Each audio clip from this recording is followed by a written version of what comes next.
seen such desolation. I think we drove for a mile and there wasn't a building hardly standing. Nobody knew what was going on. They called the situation fluid, but fluid means that nobody knew anything. It was different. If I had done something else, I don't know what I would have done. We're talking today with Dr. Larry Robson of Grand Rapids, Michigan, and the interviewer is James Smither of the Grand Valley State University Veterans History Project. Okay, Larry, can you start us off with some background to begin with? Where and when were you born? I was born in June 27th, 1937 in Almont, Michigan, on the eastern side of the state. My family then moved to Albion, Michigan, where my father owned a drugstore. After high school, I went to Albion College to play basketball, but I got deviated into medicine. University of Michigan Medical School, graduation in '63, 5 years surgery training, '68, and then into the Navy. Okay. Now, let's to back up some of this a little bit here, fill in a few things, because you were at college then, sort of 59, 63, sort yes. of in there? 1955 through 59 at Albion College. Okay, yeah, and then the 4 years from medical school, 63, okay.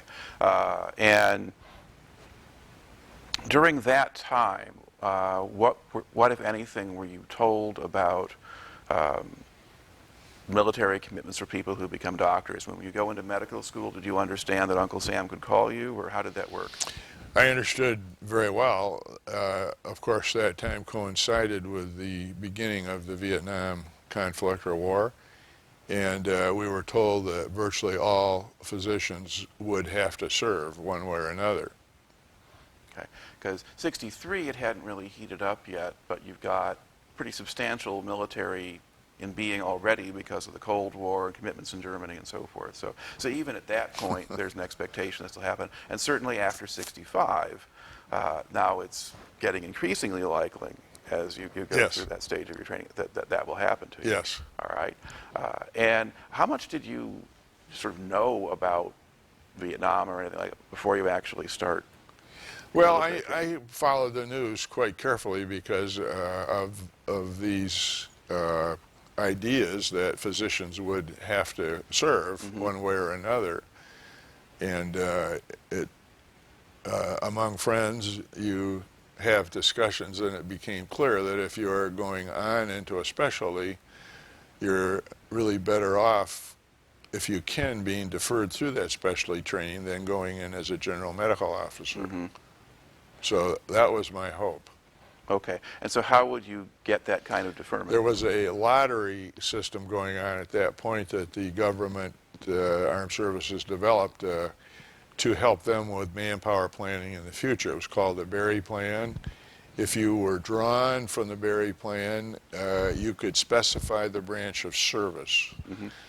And with the idea that when you completed one specialty training, surgery, internal medicine, pediatrics, whatever, the day you finished that training, you were on active duty for 2 years. So I was drawn Navy, so I was fortunate then, but knowing that the day I finished my surgery training, I would be on active duty for 2 years. That was a risk you took, of course. All right. Now, were you married at this time? Yes. Okay. And what did your wife think of all this? She was teaching school in Ypsilanti in the Ann Arbor area then, and she thought it was a good idea after I explained it to her. So at least better than maybe what some of the other options might have been. Yes. Okay. So now of course, now you finish that training sort of end of June of 1968. Correct. So Vietnam has really heated up by then. It's really heated up, and so I was sent to Naval Air Station Corpus Christi, Texas. There were 2 surgeons there, relatively small base, and we liked it there. I liked it there. However, after about 5 months or so, the captain called me in and told me that I had been assigned to Vietnam and that my commission would be switched from the Navy to the Marine Corps. Okay. Well, the Corpus Christi assignment, so that was a regular active duty assignment. That was not a training place. Did they give you at that point any actual Navy training when you first arrived? Or? No. Okay. You're just a doctor. Yes. Okay. And so what was the setup like there?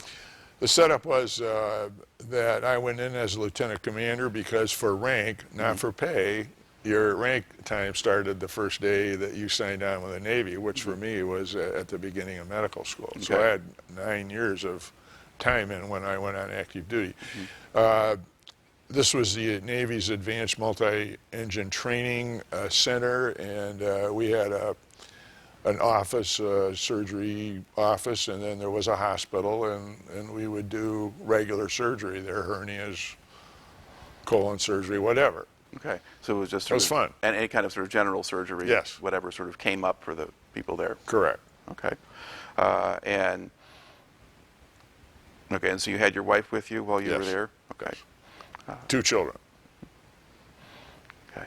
Now, but that only lasts for that 5 months. Yes. Okay. Now, did your family go back to Michigan at that point, or what happens to them? They stayed a little while, but my wife was from Muskegon, and consequently she quickly moved in with her mother and father, who were very gracious and accepting. A mother and 2 little children for older people, big sacrifice. Okay. Now, for you, you've got the call. So now, where do you go from? From Corpus Christi? there I went to Camp Pendleton in Oceanside, California for 3 weeks of training. It was called Medical Service School, training to be a Marine. We did all the, not all, but a good share of the boot camp sort of stuff, even though we were quite a bit older, and but plus training in trauma surgery and indoctrination into the Marine Corps. Okay. So what parts of the boot camp experience did they give you? Running, calisthenics, camping out in the hills, going through infiltration courses, crawling on your abdomen under live bullets, and lots of ambushes and things, and just learning how to shoot guns and do that sort of thing. Okay. Did they try to do any of the kind of sort of spit and polish stuff, or follow yes. orders? And Oh yes, I was a major then, but the drill instructor was Sergeant Roberts, who was a big, tough Marine, and so we spent nights starching our caps and polishing our shoes, and oh yeah, rank didn't mean a whole lot there. all right. Well, I don't know. I mean, now you've got a bunch of guys. This was all doctors who were Yes. training together. Okay, Yes. and older guys. Well, no, doctors and corpsmen, Okay. nurses. Okay. So you had, well, nurses were that's a separate level from corpsmen, though, right? I mean, a nurse in the Navy actually is an Well, there officer. were commissioned officer nurses, Yes. but of course the Marines have no women, Right. all men, so they were all corpsmen. But there were some nurses going through it who were assigned to hospital ships and to the big hospital in Da Nang. All right. So, but were some of the corpsmen then sort of the 19-year-old variety? Yes. Okay. All of them. So you had that group in the mix as well.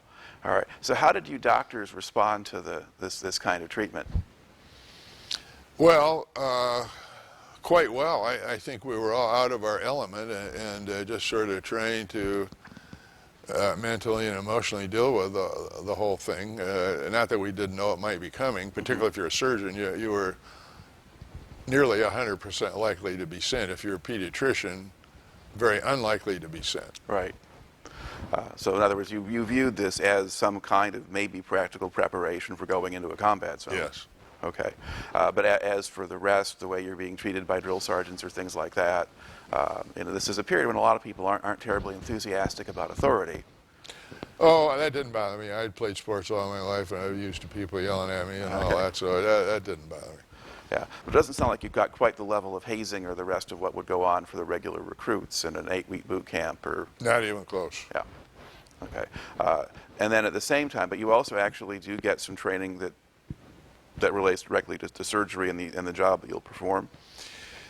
Related more to the triage system and the transport system. The surgery itself, of course, was we knew. We hope we knew by that point. So. Okay. But did they give you anything that was geared toward combat wounds or understanding Yes. what those look like? Yes. Okay. But you've only got 3 weeks of this, though, so this is not a big, long, intense Correct. thing that you've got. Okay. And then after that 3 weeks is up, what happens? Well, then the only branch of service that doesn't go directly from CONUS, United States, to Vietnam was the Marine Corps. They have to do things a difficult way, so we went to Okinawa, where we were at a camp there and waited to be manifested on a plane to go to Da Nang, in my case. And then so we got to Da Nang in the middle of the night. The heat was unbelievable for me. No one knew you were coming. No one cared. There was nowhere to sleep. It was, things kept going downhill, I'd say, fairly rapidly. Okay. So you arrive in the middle of the night, so you get off the plane, and Yep. what happens? Well, they told us where to go to a big building, but there was nowhere to go in there. It was full. There were no toilet facilities. There was nothing. And so I slept on the ground that night with my bag, and then the next day, the 3rd Marine Division, which I was assigned to, was located in a city called Quang Tri, which was about 7 miles south of the DMZ. And so on a C-130, we motored up there. And the pilot missed the runway on the first landing, and I thought we had crashed and it was all over, but we came around. And then I spent the rest of my time at Quang Tri Combat Base, which was the headquarters of the 3rd Marine Division. We had 8 operating rooms, probably 50 physicians in the Medical Battalion. We lived in a sort of, we called it a hooch, with 4 doctors, and it was a pretty intense area up there. We were, I think, rocketed on an average of every other night while we were there, and that got to be rather tiresome. But now, what kind of reception, when you actually land at Quang Tri, what happens to you? What do they do with you when you get there? you go to NCO who checks you in, and then you meet the CO. In my case, he was a plastic surgeon. And, you know, guys are rotating in and out all the time, so it's not a particularly big deal for him. And then they just say, go find a place to sleep. So I found some guys that had an open cot. You slept on a little cot. And that was it. And then you're in the call schedule, and it's a rotating call schedule. And most people probably don't perceive the fact that, but as opposed to Civil War, people don't march across an open field and shoot each other. So everything happens at night in Vietnam. So all the surgery and all the casualties always occurred after dark. Okay. Well, in the actual fighting, if they're out there in the field, it can be during the day, or at least that's when the Americans moved around and got people to shoot at them. The enemy would normally operate at night, and then that's when you get the rocket attacks and mortar attacks and that kind of thing. Yeah, But for you, virtually the all the schedule- casualties occurred at night. Okay. They would come in on these Marine helicopters, and we took care of both.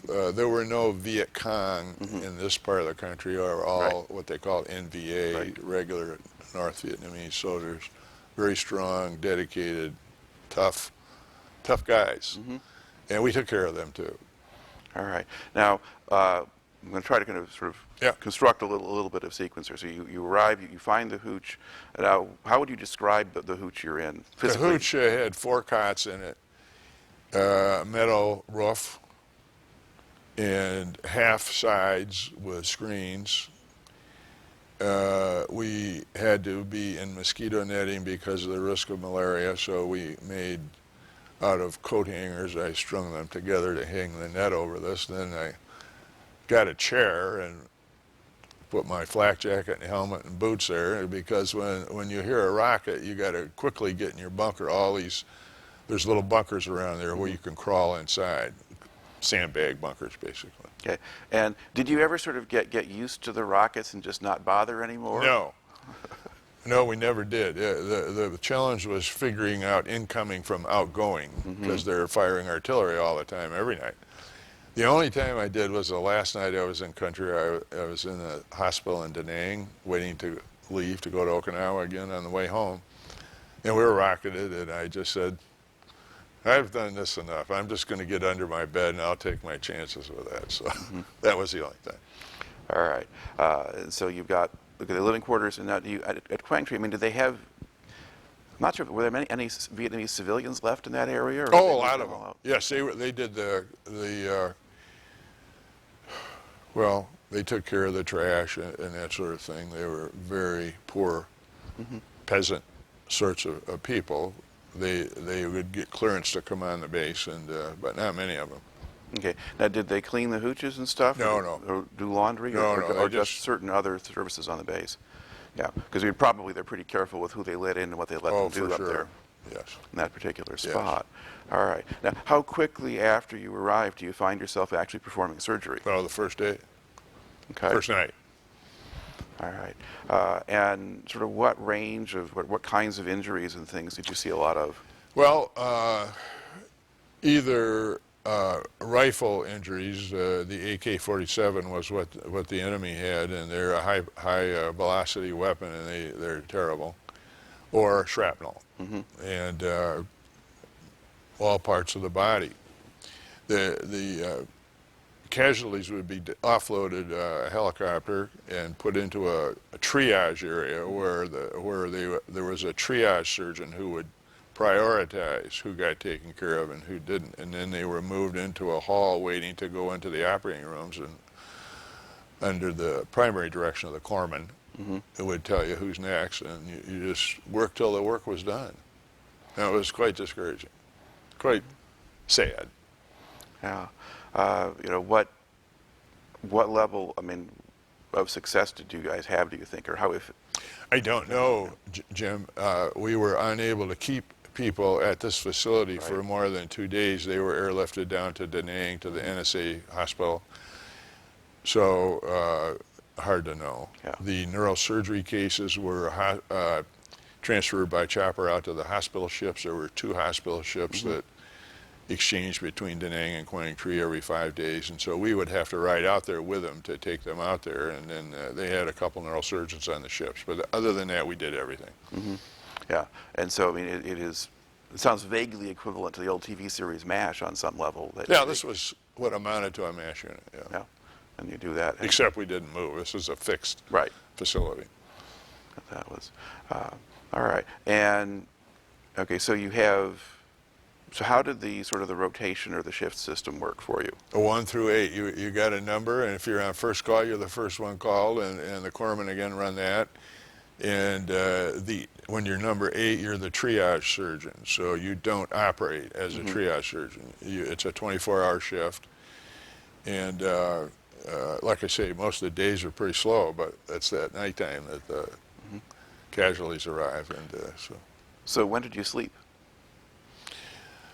A lot of times, sleep was not a problem. You got tired if you got what we called a big dump, was in the jargon of the Marines then.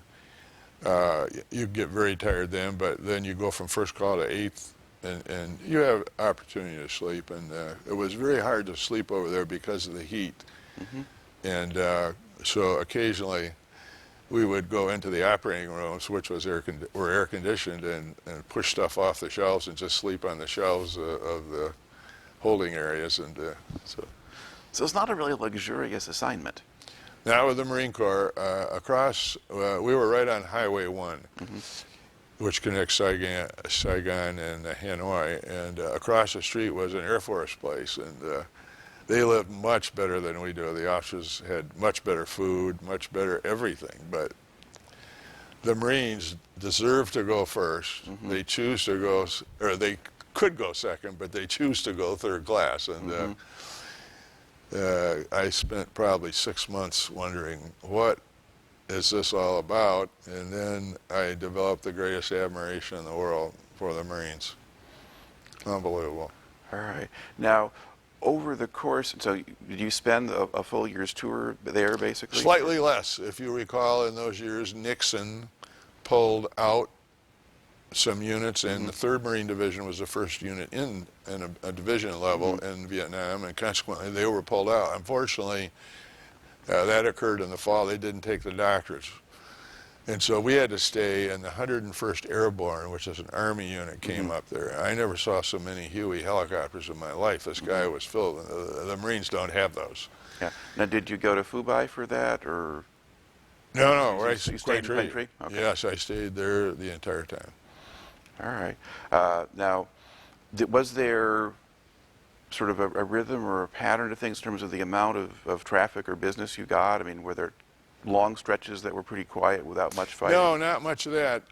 What we would do every Wednesday, the general would come to our O Club, and we would have a during the day session with all the physicians, and he would outline what's going to happen in the coming week. And if they're going an operation, we just, oh no, you know, because they took a lot of we could know the number of casualties by the operations that the Marines were doing. And so it wasn't constant, but somewhat constant. That well, I guess right along the DMZ, there would always be a certain amount of activity, and then if they're operating in the hills off to the Yes. west of there. Yes, they have these fire support bases around there, which are in the mountains, and the terrain is from the sea in for probably 10 miles. It's flat, and then the mountains begin to go out and become a triple canopy jungle, and then the third, you could see these hills in what was probably the west, and the third hill they told us was Laos. Yeah. So it's not a very wide country if you look at a map up there. Did you have occasion to visit any of those fire support bases? Okay. No.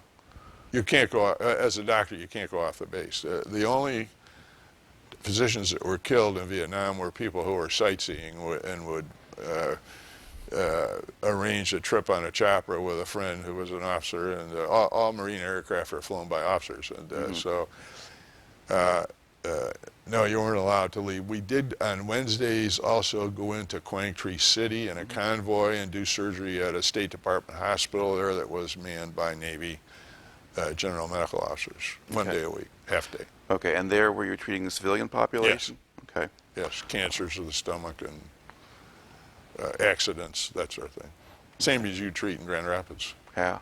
I don't know, and what kind of impression did you have of those people or that duty, or how was that different from being on your base? It was very primitive. There was no air conditioning. It was incredibly hot. Flies everywhere. Usually 3 people to a bed in the wards, and wasn't clean.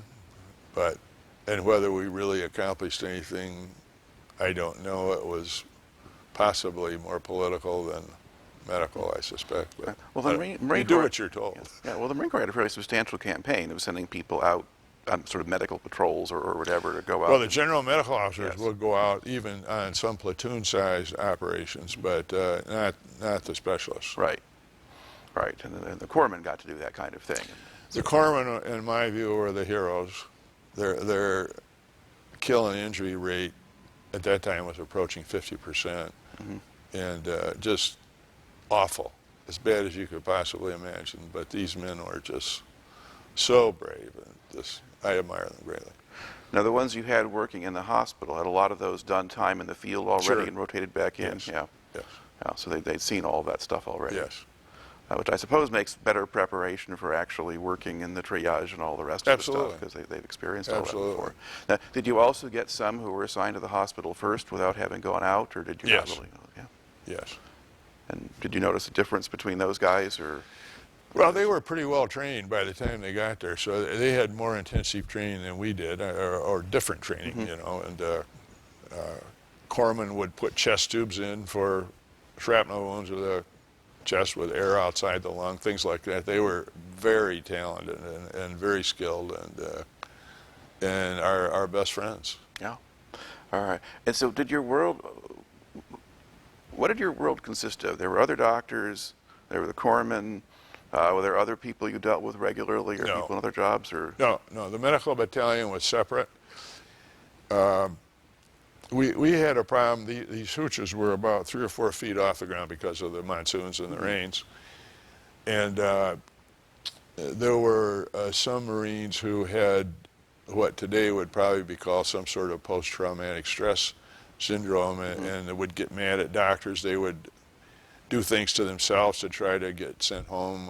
You have to know that the life of a Marine is almost inhuman over there, and so they became frantic, and they would shoot off their big toe or things like that. And if you didn't send them back home, they would be angry, and we were in danger of what was called fragging the hooch, where they would pull the pin on a grenade and throw it under the hooch to kill the physician. So we had full-time armed guards at night from our own people. Okay. Now, But that was the exception. okay. Now, did that actually ever happen while you were on No. base? Okay, so you'd heard about it as a Heard about it, possibility, but yes. and they were afraid. Yeah, that's the. Now, one of there are stereotypes and things about the Vietnam experience, and one of them is that particularly in the rear area and bases and things like that, there were a lot of drug problems. And did you see any of that or notice much of that? No, I didn't recognize it if I did. I was a surgeon. I really didn't see those kinds of problems. There were people there. There were psychiatrists there that dealt with that. We had a Catholic and Protestant chaplain also who helped with those issues. And so, no. But in terms of just affecting your life or entering into your world, that's not something that you saw anything of? No. Okay. Now, were the personnel that you were working with mostly white, or did you have blacks or Hispanics mixed in? Or Everything.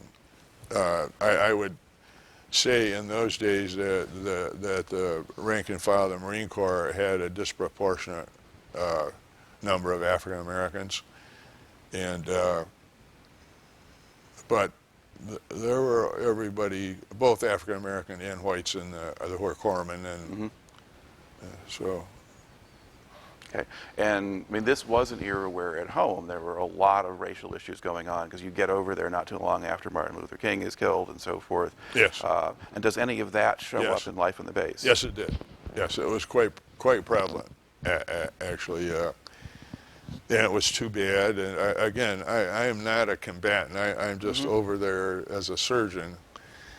And so those parts of it, I think, were more troubling to us. They wanted to be called splib dudes, because that stands for superior person living in bondage.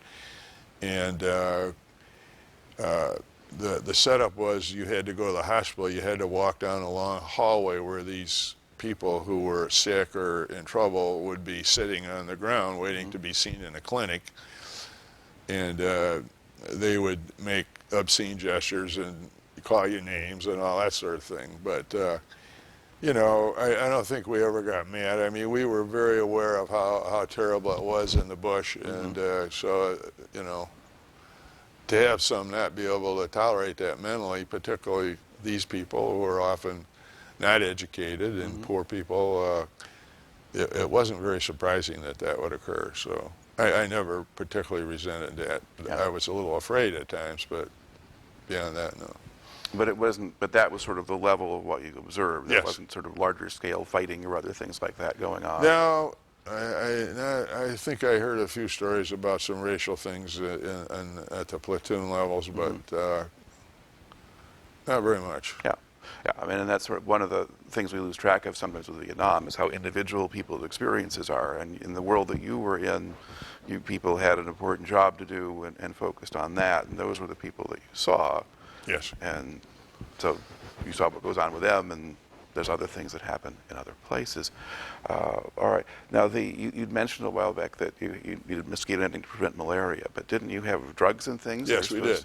We had 2 drugs, and you had to take them. And one was called Dapsone, which was taken 6 days a week, and the big orange pill was called CP, chloroquine primaquine, and that would make you very sick every Sunday. We took them on Sundays, and so you would spend a great deal of the day in the latrine on those days, but you had to do it. Well, the soldiers had various explanations of the various conspiracies behind those pills and what they were really doing. So what medically, what were the pills doing, or what were the functions of them? I mean, do they To prevent you from having malaria, Okay. because the mosquitoes are going to get you one way or another. Right. So, But I mean, in sort of, I guess, why did you need 2 of them, or what were the 2 different kinds? oh well, the CDC in Atlanta probably designed that. I don't know. I'm Okay. not an infectious disease Right, person, all right. but I just know you do what you're told. Okay.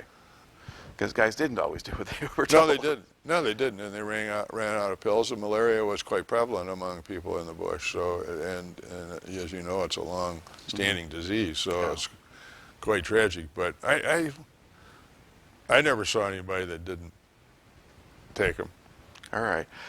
And now, were there other kinds of diseases or medical problems you had to watch out for yourself, or that people could get just on a base?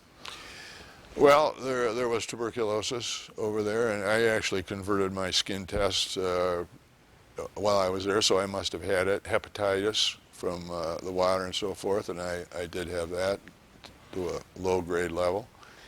And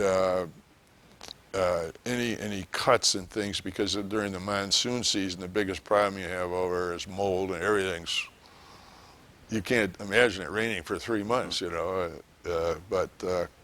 But other than that, just the usual things, I believe. All right. And now, how much contact did you have with home while you were over there? I sent tapes. We had the little, I forgot what you call them now. It's a little round tape, or a little cassette tape, was what I think that I had a thing, and I would send those home, and my wife would send those back to me. I did not get an R&R. We didn't have enough money to go anywhere, because to bring my wife, I had to pay for it. So Okay. we didn't do that, but I was able to go to Japan with some wounded people to go to Yokosuka, the Naval Hospital there.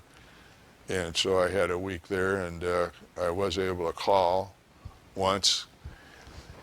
In another occasion, we had some difference of opinion among the doctors on the hospital ships, who were regular Navy doctors, and the doctors on the beach, who were so-called reservists. Right. So the admiral said, okay, enough of this sniping. So we put the Navy doctors on the beach and put us on the ships.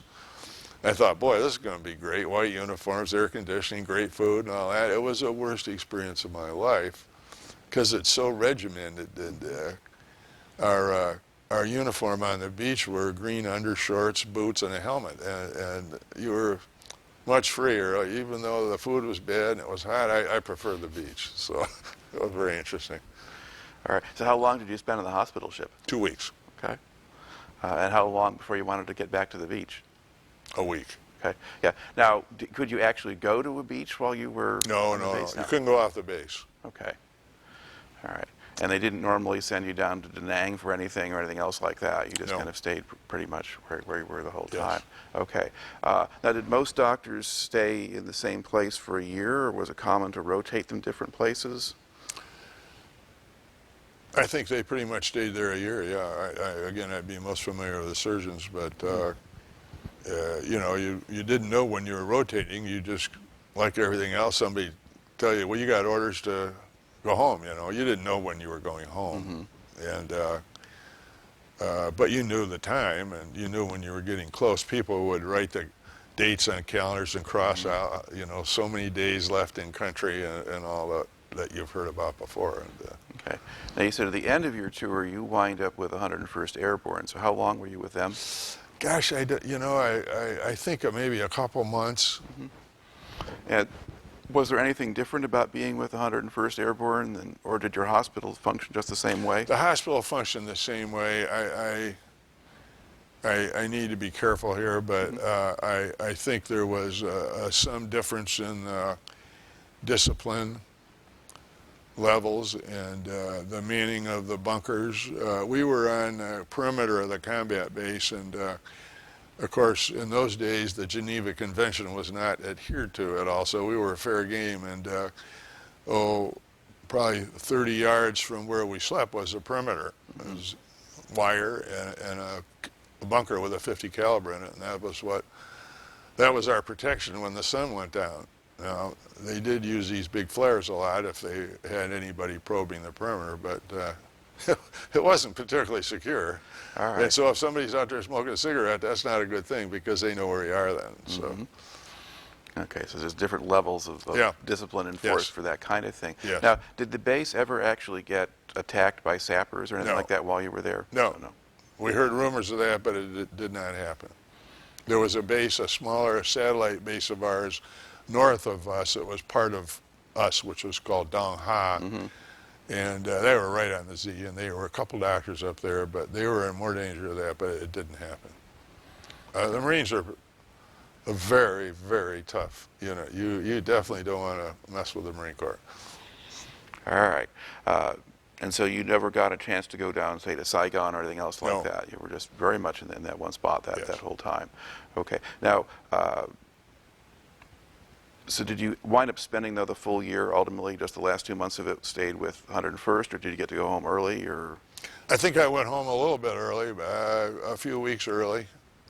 You know, again, it wasn't straight home. Everybody else went straight home, but for me, I had to go to Da Nang, and then Continental Airlines had the contract, and then we went to Okinawa. And we were there until your name appears on a list to go to San Francisco. And that was about 5 more days, rather agonizing. So what do you do during that time? Just sit around and wait? Yes, and probably drink too much. All right. Now, how much advance notice did you get about actually getting to go home? 2 days, Okay. if that, 1 or 2 days. Okay. Is this I your mean, turn? you know you're in the mix, but I don't know how they do that, but the CO calls you over and gives you your orders, their paper orders.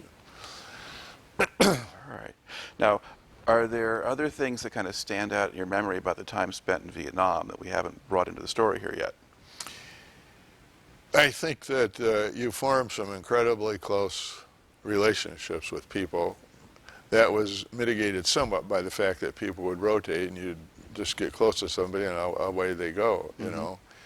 One thing that stood out to me was a fellow who was a classmate of mine at the University of Michigan Medical School was an internist, infectious disease specialist, and he was sent to Vietnam on a thing they called TDY, which was a couple of weeks, and he showed up at the 3rd Medical Battalion one day, and I thought this was heaven on earth to see somebody I knew, and I was just so glad to see him. He ended up being a cardiologist ultimately, and we have remained friends ever since. I have not maintained communication with anybody else that I saw or lived with over there. So that really was a happy day. So I think that the thing that struck me a lot was, for the first time in my life, I was at a place where nobody knew me, nobody cared about me. If I lived or died, it wouldn't make one whit of difference, and other than paperwork, it wouldn't mean anything. And before that, you'd been a good student and athlete and all this stuff, you know, but that was a real interesting way to live. All right. And sort of how important was it to sort of have that connection with home at that point, if you want to stay oriented or keep your sanity or whatever? That was good. Without being hammy about it, our chaplains were quite important to us. We had a little church and a pump organ, and they were just wonderful people. And that aspect of life was important to me then. All right. So now you finally get out, you get to Okinawa, now you get to fly home. Now, but you're not done with military yet. No. Well, on the way home, I had everybody in those days flew military standby, so I didn't have a for sure ticket to get into Grand Rapids, Kent County Airport, where my family was to drive from Muskegon to meet me. Well, I didn't make it. I got bumped in Chicago. And so consequently, the flight I got on the next day went to Muskegon, where they were. And we got up over there, and it was foggy, and the pilot said, we're going to take her around a few times and wait for the fog to lift. And I said, no, let's go back to Chicago. I didn't get killed yet. I don't want to get killed the last day I'm in. But anyway, after a couple of weeks at home, which were bliss, I was sent to Great Lakes Naval Hospital in Chicago, and that was a very much higher level surgery and part of the University of Illinois in those days, and that was a great time. Okay. We loved it. How long did you spend there? 6 months. Okay. And so how was that different from life on the hospital ship? Well, just a lot bigger. Yeah. It was a big place. There's 17 or 18 stories high right on Lake Michigan. We got a tremendous number of casualties, and you were stuck in one particular area. There's so many surgeons there, and so when one would get out, you would move up the ladder a little bit into more interesting types of surgery, you know. But The first guy there was on the proctology service, or the colon and rectal service, which wasn't anybody's favorite, taking care of hemorrhoids and so forth. So it was a great time, just to be back with my wife and 2 children. Yeah, and you get to live off base with them, or We lived on base. on base, but you Yes. could have the family together. Yes. Okay. Yeah, so that's a totally different experience than Oh, the rest of it. boy. And then that does pretty much function then as more of a day job, or at least a doctor's job, in closer to the civilian pattern of things. Well, they're all Navy and Marines, and some dependents. There were a fair number of dependents in the Chicago area, but yes, awful lot of reconstructive work of war wounds and closing colostomies and things like that. That was far more prevalent than it would be here in a civilian practice. And you had more of a sense of what was going to happen to your patients at that point. Oh yes, yes. It was a full-service hospital. It was an academic program, residency training program. We would every Saturday go down to University of Illinois hospitals for rounds and so forth. And it was just a great experience. Yeah. Now, did the military make any effort to encourage doctors to stay in? Yes. Okay. Yes. What were they The offering? Admiral called me in when my time was coming up.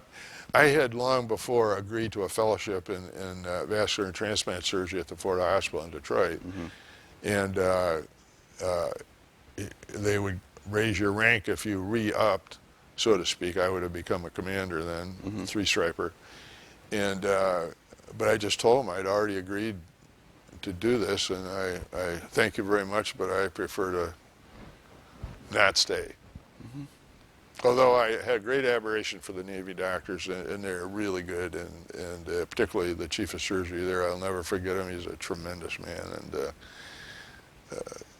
and a lot of reserve-type doctors tend to knock the, quote, lifer doctors, but that wasn't my experience. They were very good. All right. So now, if you're trying to kind of sum up what you sort of took out of that military experience, or how that affected you, what could you say about that? I've been asked that question before, as you might imagine, and my answer is always, don't get in a war. You can't imagine how bad it is, and the surgery isn't trauma surgery, at least in a war zone, isn't quite as complex as you might imagine. So I didn't learn a lot about surgery there other than to how to go fast. Yeah. But the really terrible things, because of the difficulty in transporting there, they sort of sorted themselves out, and a really horribly injured person most likely wouldn't make it to the hospital. So it's unimaginable. I hope we never get in another one. So. And do you think that you came out of that experience different than you were when you went in, or were you kind of old enough and mature enough when you went in that you pretty much just didn't let it affect you? As far as any emotional problems, I don't really think so, but the thing that does bother me today are dreams, and so I do not watch war movies or anything to do with it, or read war books, because it's not a big deal, but I do dream if I do that. But otherwise, I sort of was so busy with what was going on, and then the years in Detroit were really hard, and almost worse than that, so than Vietnam. But so I think, other than just the horrors of war and just being aware of how great our military is, and I'm not a politician by any means, but I hear military people being bad-mouthed from time to time, and I can just tell you it's not true. They're unbelievable. All right. Well, it makes for a good story. Thanks for coming in and sharing. My pleasure. Thank you. Very good. Thank you for what you're doing.